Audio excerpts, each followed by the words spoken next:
నగరంలోని ప్రజలకు ఆహ్లాదాన్ని, ఆరోగ్యాన్ని అందిస్తున్న పార్కుల్లో పారిశుద్ధ్య పనులు మెరుగ్గా చేపట్టి పరిశుభ్రంగా ఉంచాలని నగరపాలక సంస్థ కమిషనర్ ఎన్ మౌర్య అధికారులను ఆదేశించారు. నగరంలోని వినాయక సాగర్లో పారిశుద్ధ్య పనులను, త్రాగునీటి సాంద్రత పరీక్షలను గురువారం ఇంజనీరింగ్ హెల్త్ అధికారులతో కలిసి కమిషనర్ తనిఖీ తీశారు.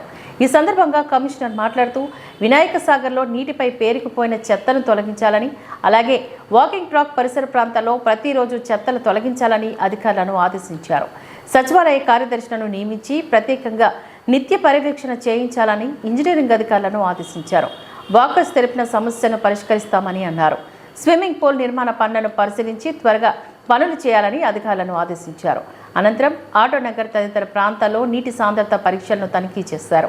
నగరంలోని ఎక్కడ కలుషిత నీరు అనే మాట రాకూడదని, ప్రతిరోజు తప్పకుండా నీటి సాంద్రత పరీక్షలు నిర్వహించాలని ఇంజనీరింగ్ అధికారులను అన్నారు.